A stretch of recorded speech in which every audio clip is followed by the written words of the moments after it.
How many of you have thought about breathing in the past hour? Perhaps none of you. But did you continue to breathe anyway? Of course you did. Some might say that breathing is one of the most unappreciated activities of the human body. Yet without breath, the human body cannot sustain life.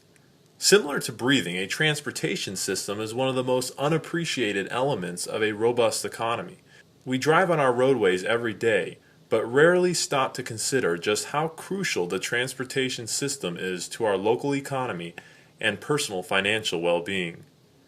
A thriving economy depends on the ability to move resources, both goods and labor, to their best and highest use.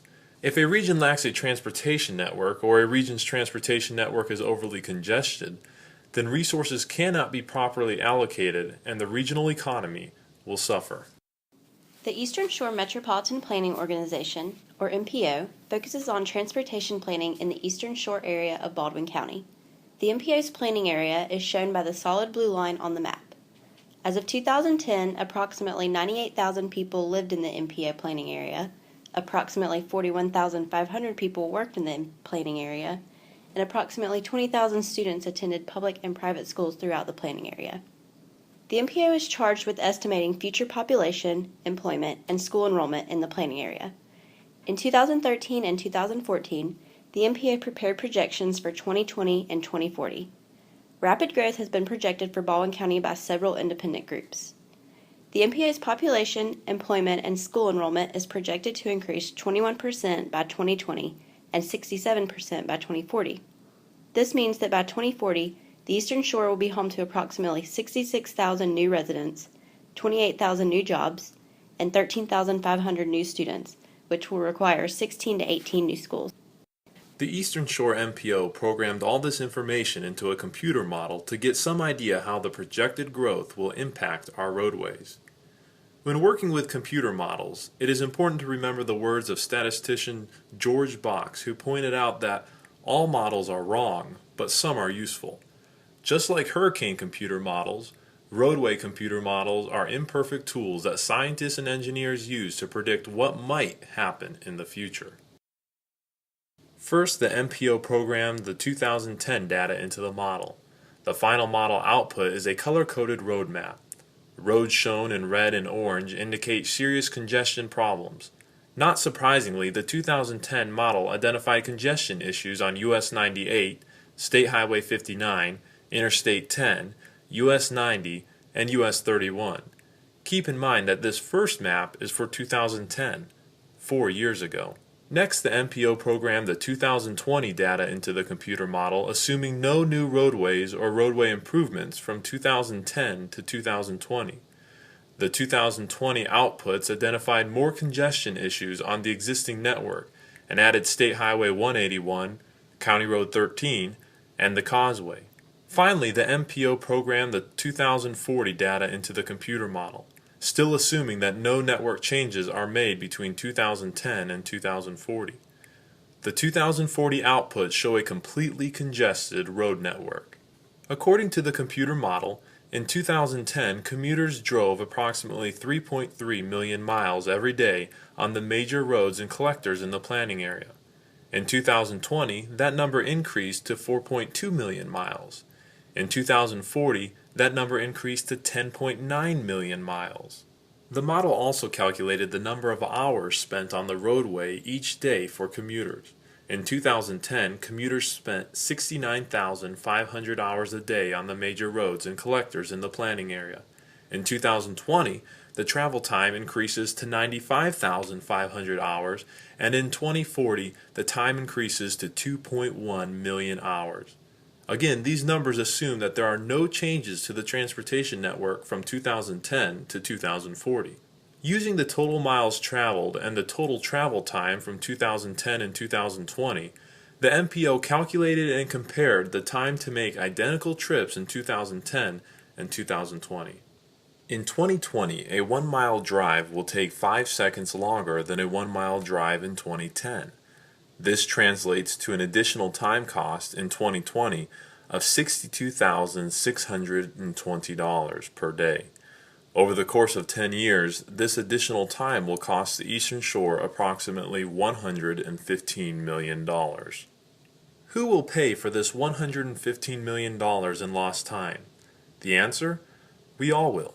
The average person will bear the cost in lost quality of life because they will have less time each week to spend with their families and less time to enjoy leisure activities. The average business will bear the cost in lost profits due to the higher freight and service costs, as well as less time for customers to shop. The average consumer will bear the costs in higher costs for consumer goods to compensate for some of the lost business profits. The average local government will bear the cost in lost tax revenues and higher operation costs. What is the solution? Some might say the solution is to widen existing roads or build new roads. If this is true, then the natural next step would be to look at the roads that the Alabama Department of Transportation, also known as ALDOT, plans to widen or build in the future. ALDOT has 5 major capacity projects planned for the MPO area. These projects include widening US 31, 3 phases of widening 181, and the County Road 13 interchange.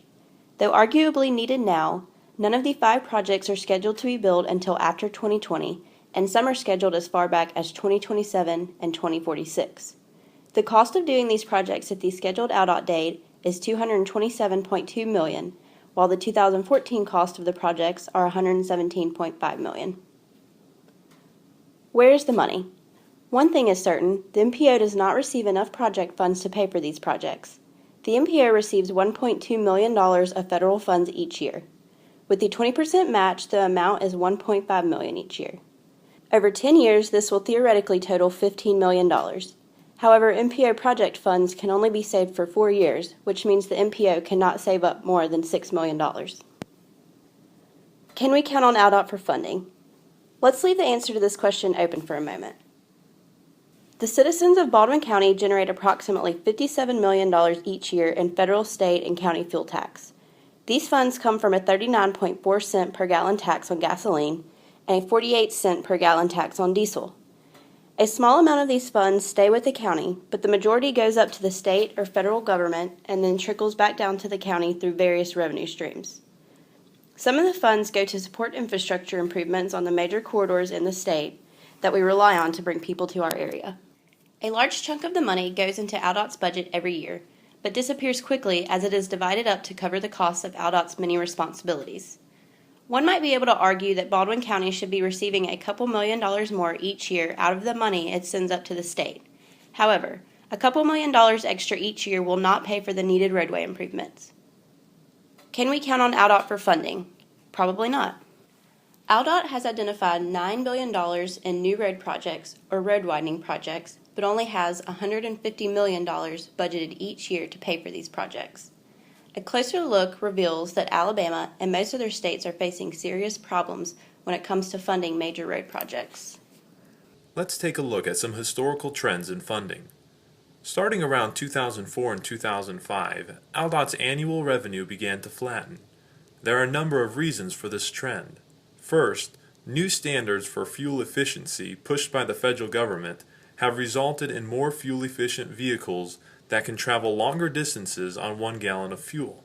To illustrate this problem, let's compare the fuel tax paid in 1994 to the amount of fuel tax paid in 2013. In 1994, the Honda Accord was the number 2 top seller and got 21 miles per gallon in the city and 27 miles per gallon on the highway. In 2013, the Honda Accord was the number 4 top seller and gets 27 miles per gallon in the city and 36 miles per gallon on the highway. If you purchase a Honda Accord in 1994 and took it on a 12,000-mile trip, you consumed 508 gallons of gas and paid $185 in gasoline tax.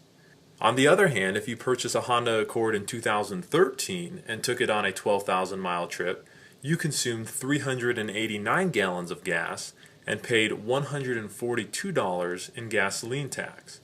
In short, while the cost of nearly every other good and service has skyrocketed in recent years, the cost to citizens for using the roadway has actually declined. The average American family spends $160 per month for electricity, $161 per month for cell phones, $124 per month for cable and internet, but just $46 per month for use of the transportation network. People are also driving a little less than they did 20 years ago. Less driving equals less fuel, which equals less tax dollars to pay for roads. Since 2004 and 2005, construction costs to build and widen roads have skyrocketed. The last state fuel tax was passed in 1992, and the last federal fuel tax was passed in 1993. In 1991, ALDOT's budget was $514 million. In 2013, ALDOT's budget was just over $1.2 billion. However, when you adjust ALDOT's 2013 budget for inflation and subtract other funds that are diverted by the legislature, ALDOT's 2013 budget is $493 million, which is less than ALDOT's 1991 budget. The buying power of ALDOT's funding peaked just after year 2000 and has dropped rapidly since that time. There are also concerns regarding the solvency of the Federal Highway Trust Fund. A report published on the Federal Highway Administration's website in February warns that the Highway Trust Fund will be bankrupt before the end of the year. Can we count on ALDOT for funding? We probably need to adjust our answer to no. We need to begin investigating creative funding solutions to help fund our infrastructure needs locally, or find a way to increase the funding available to ALDOT. Following are 6 options that should be considered when deciding how to address our congestion and funding issues. The first option is a bold, aggressive omnibus approach. Under this approach, the local governments would ask ALDOT to meet them halfway on major projects. The benefiting governments would jointly service a bond issuance to fund the local government portion of the project cost. If a business needed to increase production to meet demand, it might consider a similar approach if it could be shown that the business would see a return on the investment. The second option is the use of Alabama improvement districts to fund projects with user fees. Improvement districts must be set up by property owners benefiting from a proposed project, and any user fees associated with the project require 100% consent by those property owners. Improvement districts might be ideal for projects like the County Road 13 interchange.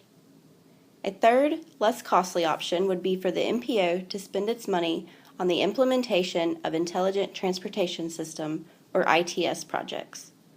ITS projects use technology to help traffic flow more efficiently. According to ALDOT, ITS projects can reduce delays by 5 to 40%, reduce vehicle accidents by up to 40%, and reduce travel time by up to 60%. A fourth option could include locating and resolving network bottlenecks.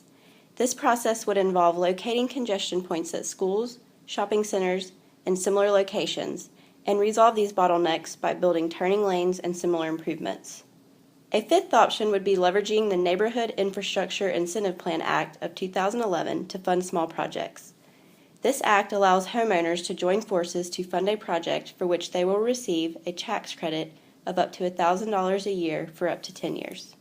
Finally, congestion issues might be addressed by encouraging more people to ride local buses and making buses more user-friendly. The MPO is not advocating any one of the options above. The purpose of this video is to help everyone understand the projected future growth in the MPO planning area, the current roadway needs, and the likelihood of receiving funding support from ALDOT. We encourage everyone to join us for the South Alabama Highway Funding Conference scheduled for May 2, 2014 at the Daphne Civic Center. Congressman Bradley Byrne will be the luncheon speaker. If you are watching this video after May 2, 2014, please visit our website to view materials from the conference. If you have any questions about the contents of this video, please contact the MPO or visit us in person at our offices in Fairhope, Alabama. Thank you for taking the time to view this presentation.